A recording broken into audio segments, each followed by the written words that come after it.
வணக்கம் நண்பர்களே, நான் உங்கள் தங்கம் பாடிபிள்ளை. இன்றைக்கி பார்க்க போகிற விஷயம் என்னென்னா, 2 மோஸ்ட்டுவான ஒரு பிரமாதமான ஒரு அருமையான வண்டியை மோத விட்டு பார்த்துக்கலாமா. அதாவது நம்ம ஒரு விஷயத்தை தெளிவாக தெரிஞ்சுக்கிறணும் அப்படின்னா முதல்ல அந்த விஷயத்தை நம்ம வெள்ளோட்டம் பார்த்துக்கணும். இந்த அசோக் லைலாண்ட் அப்படின்னா ஒரு சாதாரண கம்பெனி அப்படின்னு கேட்டிங்கன்னா கிடையவே கிடையாது. அது ஒரு மாஸ் காட்டின கம்பெனி, கிட்டத்தட்ட எங்கள் அப்பா காலத்துலேருந்து இருக்கிற கம்பெனி. அந்த கம்பெனியுடைய பெரிய லாரி, அதாவது லாரிகளில் வந்து முடிசூடாத மன்னனாக இருக்கிறது தான் நம்ம அசோக் லைலாண்ட். அதாவது எவ்வளோ தூரம் வண்டி போக போக போக போக அந்த இன்ஜினுடைய சவுண்டு, அந்த வண்டியுடைய ஒரு சவுண்டே வேறு மாதிரி இருக்கும். அந்த மாதிரி இருக்கக்கூடிய ஒரு வண்டி தான் அசோக் லைலாண்டு. லாரி பெரிய வண்டிகளில், மட்டமான ரோடுகளில் ரொம்ப லாங் ட்ராவல் பண்ணுறதுக்கு வந்து பார்த்திங்கன்னா இந்த அசோக் லைலாண்டை தான் விரும்புவாங்க. அவங்க ரசிகர்கள் அவங்களுக்கு மட்டும்தான். அப்படி அந்த மார்க்கெட்டிங்கை கைக்குள்ளே வச்சுருக்கிற ஒரு ஜாம்பவான் தான் அசோக் லைலாண்டு. இங்கிட்டு பார்த்திங்கன்னா நம்மால் லேசான ஆள் கிடையாதுங்க. இந்த மண் குவாரி, கல் குவாரி, மண்ணுக்குள்ளே இறக்கி ஏற்றுறது, இந்த மாதிரியான சின்ன வண்டியை சுண்டி இழுக்கக்கூடிய திறன் எதிரில் இருக்குது அப்படின்னா நம்மளுடைய டாட்டா நிறுவனம் தயாரிக்கக்கூடிய தயாரிப்புகளில் தான் இருக்குது. டாட்டா நிறுவனம் பார்த்திங்க அப்படின்னா ஒரு சைலண்ட் கில்லர். அவங்கள எதிர்த்து நிற்கக்கூடிய கம்பெனியை சாத்தணும்னு வெறி கொண்டு அடிக்கக்கூடிய ஒரு ஆள்கள் தான் இது. உதாரணத்துக்கு பார்த்திங்கன்னா இந்த 80 காலகட்டத்தில் பர்கோ அப்படின்ற ஒரு வண்டி பார்த்திங்கன்னா ஆற்றுக்குள்ளே மணல் எள்ளிட்டு அழகாக உசில் அடிச்சுக்கிட்டே வெளியே வரும், அசால்ட்டாக வெளியே வரும். அந்த பர்கோவை சாத்தணும் அப்படின்னு தான் 1210 பென்ஸ் அப்படின்னு ஒரு வண்டி போட்டு அந்த வண்டியவே சாத்தி நம்ம இந்தியன் மார்க்கெட்டை விட்டே துரத்தி விட்டாங்க. இத்தனைக்கும் வந்து அந்த வண்டியோட அமைப்பே வேறு மாதிரி இருக்கும். சின்ன முகம், பின்னாடி பார்த்திங்கன்னா அந்த கிரோனெல்லாம் வந்து நம்ம குழாய் ரேடியாக இருக்கும் பார்த்திங்களா, அந்த ஹாரன்னு சொல்லுவாங்க பார்த்திங்களா, அதை ரெண்டையும் எக்ஸ்ட்ரா இணைச்சி வச்சு மாட்டின மாதிரி இருக்கும் அந்த கிரோனு. ஆனால் இந்த லைலாண்டு கிரோன் பார்த்திங்கன்னா இன்றைக்கி இருக்கக்கூடிய லேட்டஸ்ட் டாட்டா ஐஎஸ்ஆர் இருந்தாலும் சரி, இந்திரா 30 இருந்தாலும் சரி, இந்த லேட்டஸ்ட் வண்டியில் இருக்குது பாருங்கள் அந்த மோல்டு கிரோன். இந்த கிரோனை அறிமுகப்படுத்தினதே நம்ம லைலாண்டு தான். அதனால் லைலாண்டை எந்த விதத்துலையும் நம்ம குறைச்சே பேச முடியாது. அவங்க கூட நம்ம கம்பேர் பண்ணுற அளவுக்கு நம்மளுக்கு இல்லை.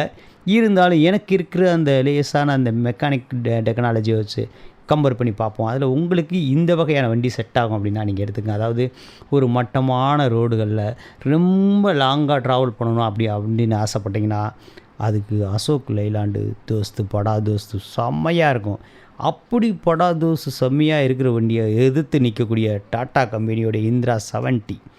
அதாவது இந்த ரஷ்யாக்காரை எப்படி உக்ரைனுக்கு ஏவுகணை ஏவானா அது மாதிரி அவங்க ஒரு தயாரிப்பை தயாரித்தாங்கன்னா அதுக்கு அப்படி ஆப்போசிட்டில் வெறி கொண்டு தயாரிக்கிற ஒரு தயாரிப்பு தான் இந்த டாட்டாவுடைய இந்திரா 70. அதனால் இந்திரா 70 எந்த விதத்தில் நாங்கள் குறைஞ்சவங்க கிடையாது, உங்களுக்கு நாங்கள் எந்த விதத்துலையும் தோத்தாளுக கிடையாது அப்படின்னு ஓயாமல் இந்த அசோக் லைலாண்டை ரொம்ப இழுத்துக்கிட்டே இருக்கக்கூடிய ஒரு கம்பெனி தான் அந்த டாட்டா நிறுவனம்.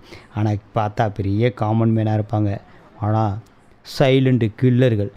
இந்த லைலாண்டை பற்றி சொல்லப்போனால் லைலாண்டு பார்த்திங்க அப்படின்னா எங்கள் அப்பா காலத்தில் அந்த தொட்டி கட்டுவாங்க, அந்த பாடி கட்டும்போது அந்த சேஸுக்கிட்ட நின்று நான் ரசித்து பார்ப்பேன். காரணம் என்னென்னா அந்த சேஸ் அந்த கீழே இருக்கக்கூடிய கிரடரு அங்கே முனையில் என்ன அளவு இருக்கோ அதே அளவில் பின்னாடி இருக்கும்.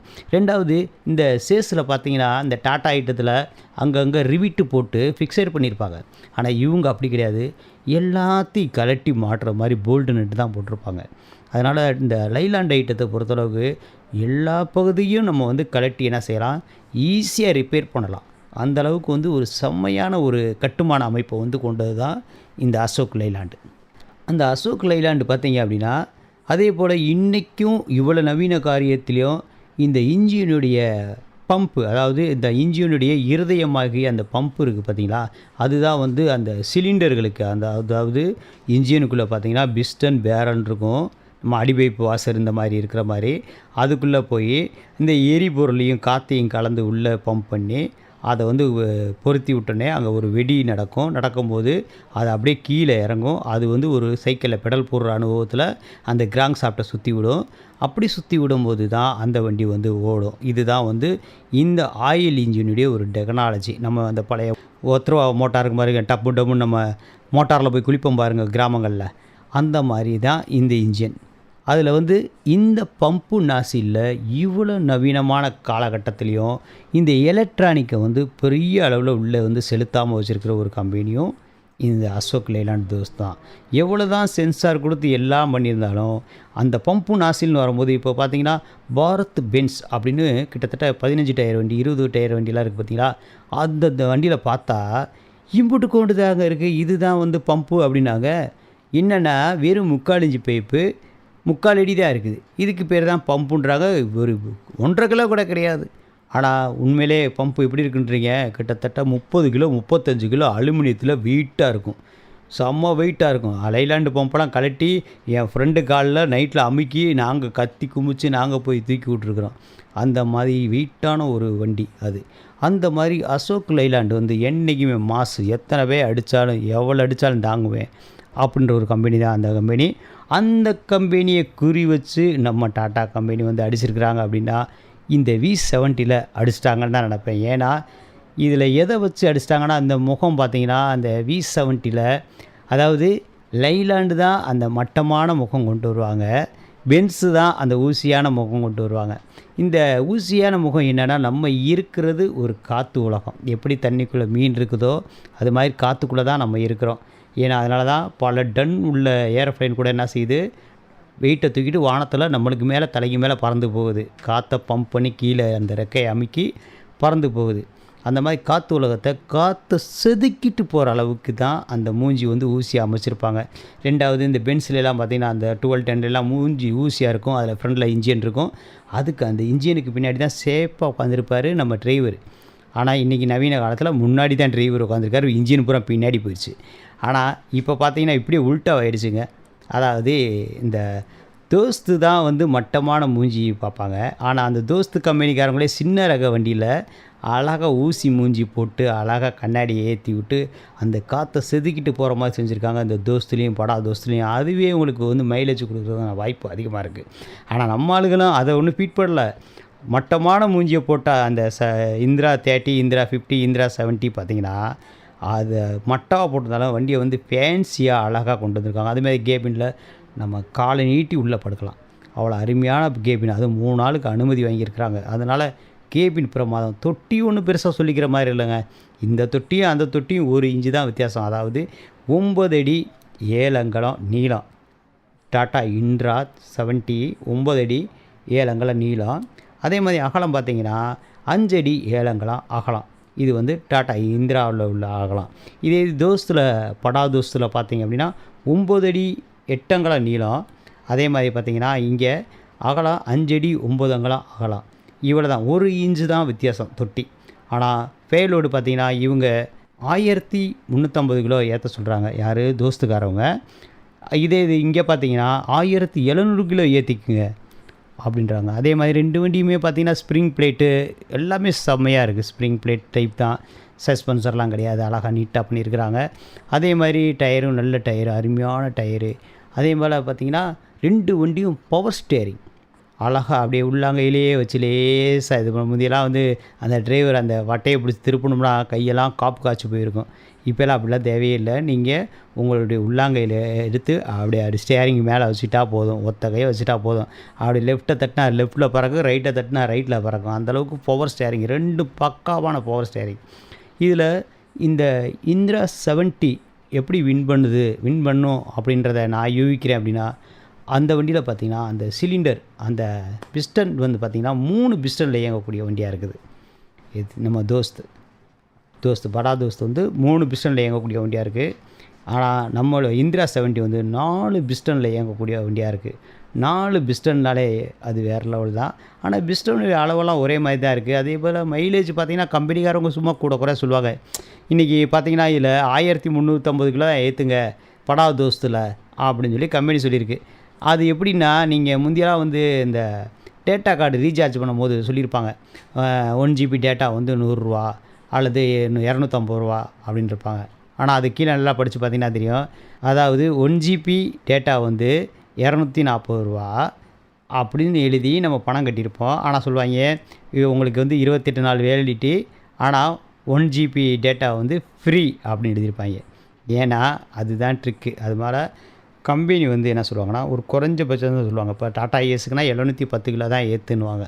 ஆனால் இங்கே 2.5 டன் ஏற்றுவோம், அதாவது 2500 கிலோ ஏற்றுவோம். இந்த வண்டியை பொறுத்தளவுக்கு யார் வாங்கணும் அப்படின்னா 4 டன் வெயிட் ஏற்றுவேன், நான் மட்டமான ரோட்டில் கொள்ள தூரம் போயிட்டு வீட்டுக்கு வருவேன் அப்படின்னா நீங்கள் வந்து தோஸ்து எடுக்கலாம். நான் இல்லை கொஞ்சம் கீழ்ஸ் பகுதி, மலைகள் பகுதி, நம்மளுக்கு வண்டி சுருக்குன்னு இருக்கணும் அப்படின்னா இந்திரா 70 எடுங்க. தரமான வண்டி, நம்பி எடுக்கலாம். டாட்டாவின் தயாரிப்பு. 2 வண்டியும் பார்த்திங்கன்னா ஒரு டீசல் இன்ஜின் கொண்ட வண்டி. இந்த வண்டி வந்து டீசலில் இயங்கக்கூடிய அருமையான இன்ஜின் தயாரிப்பில் உள்ள வண்டி. இதில் படா தோஸ்து 3 பிஸ்டன் உள்ள வண்டி. இந்த 2 வண்டியும் ஒரே ஈக்குவல் பவர் தான். இதில் பார்த்தீங்க அப்படின்னா கிட்டத்தட்ட ஒரு 4 டன் வரை வச்சுக்கலாம். இதுலேயும் 4 டன் வரை வச்சுக்கலாம். அதே போல் மைலேஜ் படா தோஸ்து வந்து கண்டிப்பான முறையில் 13 கிலோமீட்டர் கொடுக்கும். 1 லிட்டருக்கு 1 லிட்டர் டீசலுக்கு 13 கிலோமீட்டர் கொடுக்கும். ஆனால் V70 வந்து 13 அல்லது 12.5 கிலோமீட்டர் தான் கொடுக்கும். காரணம் என்னென்னா ஒரு பிஸ்டன் எக்ஸ்ட்ரா இருக்குது, அது ஒரு காரணம். இவ்வளோ தான் கொடுக்கும். ஏன்னா அவங்க கம்பெனி சொல்லுவாங்க, நீங்கள் வந்துட்டு எங்களுக்கு 18 கொடுக்கும், 20 கொடுக்கும்னே சொல்லுவாங்க.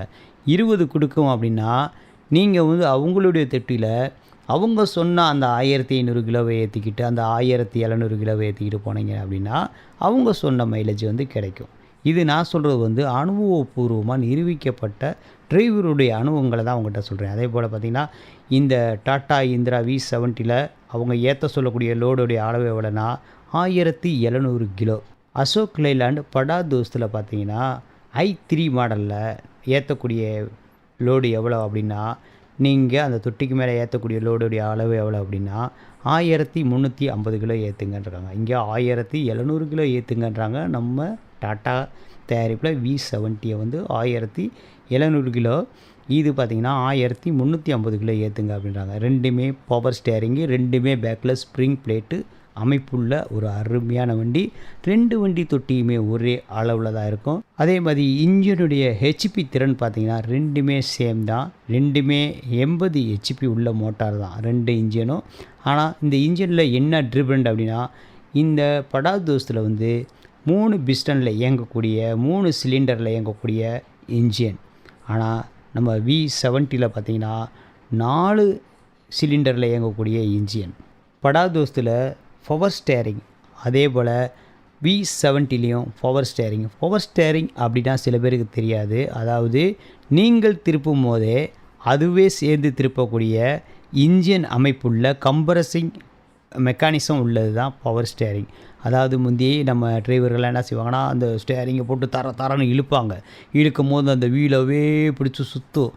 ஆனால் அந்த இழுக்கும் போது அந்த வீலுக்கு பதிலாக மனிதர்களுக்கு பதிலாக உள்ள கம்ப்ரஸிங் ஏற்கப்பட்டு உங்களுக்கு பதிலாக கம்ப்ரஸிங்கே சேர்த்து திருப்போம். அதுக்கு பேர் தான் பவர் ஸ்டேரிங். அதாவது ஒரு 10 வயசு பிள்ளை கூட ஈஸியாக ஒத்த கையில் ஓட்டக்கூடிய ஒரு ஸ்டேரிங் தான் பவர் ஸ்டேரிங்.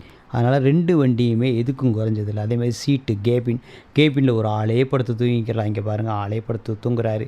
அதே போல் இந்த வண்டியும் சும்மா குறைஞ்சதில்லை, ஆளே படுத்து தூங்கிக்கலாம். 2 வண்டியுமே 3 பேர் உட்காரதுக்கான அனுமதி வாங்கின வண்டி தான். அதனால் 2 வண்டியுமே நம்பி எடுக்கலாம். ஆனால் 2 வண்டி நம்பி எடுக்கிறவங்க ஒரு விஷயத்தை நல்லா மைண்டில் வச்சுங்க. ஏன்னா ஒரு மேடு பள்ளம், கீழ்ஸு, மலைப்பகுதி, இதில் நான் சுரீர்னு ஏற்றணும், வண்டி சடக்குன்னு இருக்கணும் அப்படின்னா நம்ம டாட்டா இந்திரா தான்.